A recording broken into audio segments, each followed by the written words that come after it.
Un missionnaire de la joie de l'évangile.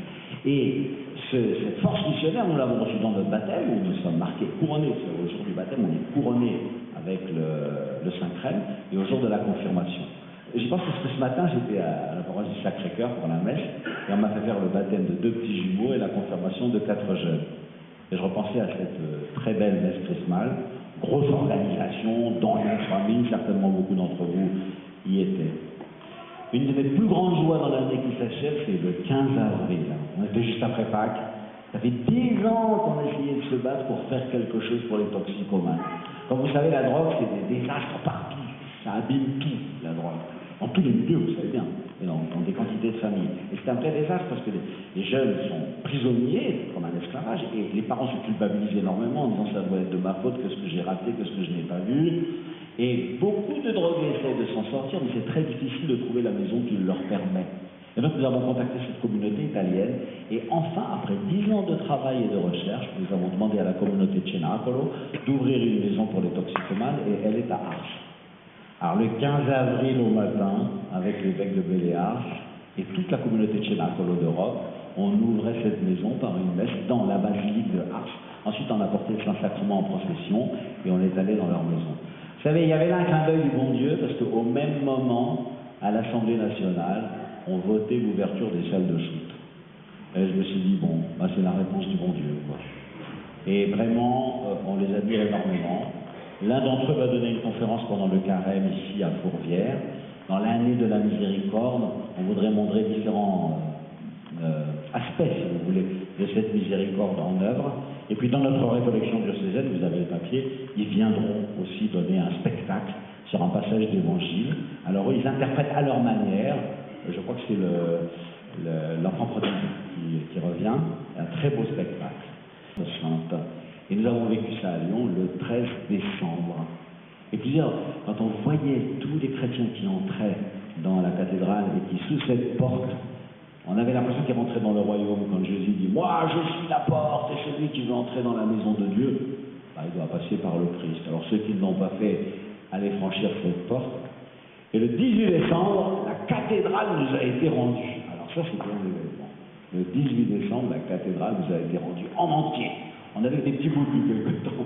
On était d'un côté, puis après de l'autre côté. Et là, on l'a revu dans tout son grand vaisseau. Et il y avait un cadeau tout à fait extraordinaire. Depuis 50 ans, le Concile Vatican II demande qu'on ait un nom beau, en pierre, beau, magnifique, etc. Et on l'avait toujours pas. On avait une stalle de bois retournée. Franchement, je me disais, pour la primatiale, c'est pas digne cette affaire-là.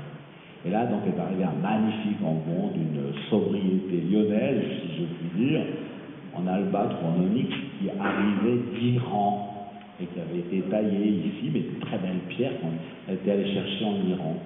Et peut-être une de mes plus grandes joies, c'était que la première lecture, donc l'épître, a été lue par une dame qui est iranienne et qui avait été baptisée dans la nuit de Pâques exactement à cet endroit.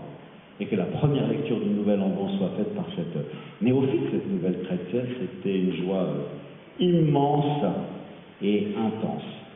Bien sûr, il y a aussi toutes les joies des années, de chacun des années. Les baptêmes d'adultes, les confirmations d'adultes, on a l'impression qu'il y en a chaque année de nous, et les ordinations. Juste avant le départ à Herville, l'ordination de Jean et de Benoît. Et pour la première fois, la semaine d'avant, on a ordonné 9 diacres permanents. Je crois que c'était jamais arrivé dans l'histoire du diocèse de Lyon. Moi, j'ai copié leurs prénoms pour les mettre dans votre prière.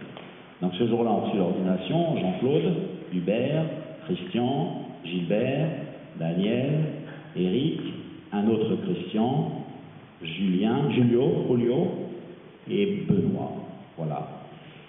Les diacres, ce sont des serviteurs. Non pas qu'ils aient tous les services à remplir, mais ils nous rappellent, vous voyez, dans leur mission de service, qu'il leur est confié au nom de l'Église, que être un serviteur, ça fait partie de la vie du baptisé.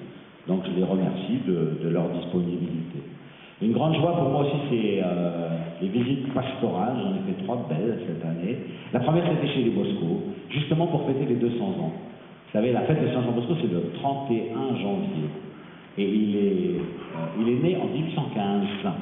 En fait, le 31 janvier, c'est la date de sa mort. Et donc, toute l'année 2015, c'était une année de son bicentenaire. C'est pourquoi il nous a dit tout le temps, j'ai 200 ans, j'ai 200 ans.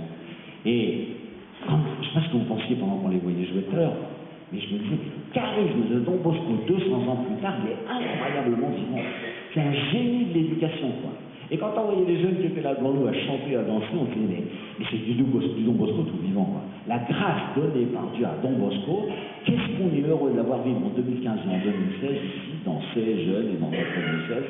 Enfin, je jubilais pendant que je le voyais. Donc j'ai passé une semaine dans leur paroisse, qui est à la frontière de Tassin et de Lyon 5e arrondissement. Et puis ensuite une autre semaine au mois de mai dans le bout de la Presqu'île, le quartier qui est en pleine renaissance, vous savez, de la Confluence. Et puis au mois d'octobre dans le quartier de Vèze, profondément réjoui, voilà.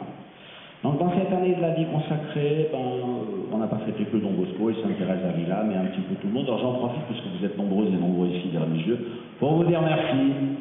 Un jour le bon Dieu a frappé à votre porte, et vous avez répondu oui, et on dit on laisse